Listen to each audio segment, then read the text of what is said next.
Hi guys, this is Bayatanda. Let's cook. I don't know what I'm cooking, but then these are chicken breasts. I forgot ilo 6 gun. Oh, since mashed potatoes. And then angiyazi sibizwa ngani, but then carrot ngenze ngisho ukuthi caramelized or whatever akuwona cishe ube wona akusiwona kodwa kodwa-ke yeah, I hope wona yazi. Okay, asithi wona-ke. And then lase senze i-sauce for imesh yethu. And then sobe siyayi-strainer-ke because angifuni ibe nama-lumps nayo yonke le nto. Emazambane ngeze ube nayo isho ukuthi a-smooth ngale ndlela mina engiwathanda ngayo. And then ngingadecide ukuthi ngiwa-strain-e.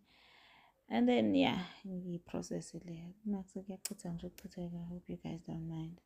Ngabe sengilikhiphile ngase ngi-add u-cheese. I think ngenawo omunye u-cheese, I think nalo ngasebenzisa wona. The whole point of making of ukupheka nje ukusebenzisa into onayo.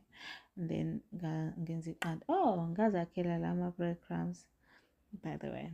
Yeah. And then sesenze inyama lana sobe siyayithosa. And then after that sobe sifaka kwi-sauce. I-sauce sizoyenza-ke manje. But then nawo-ke ama-mushrooms. So I decided to use ama-bell peppers wethu kanye ne-mixed herbs.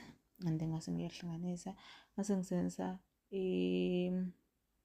cream of mushrooms ne-cream of cheese, something like that. Kodwa kuzovelela kancane. Sekuvelile kahle kahle ngase ngi-add inyama yethu-ke la sesiyaplate. And then it looks so beautiful and kumnandi ngenye indlela. Ngase ngi-add-a-ke u-carrot wami. Uwona-ke olumoshile le plate, but then uma sengidla kube mnandi. Angifuni ukuqamba ma kube mnandi nje kakhulu. I hope you guys enjoyed this video. Please like. Bye. I love you guys.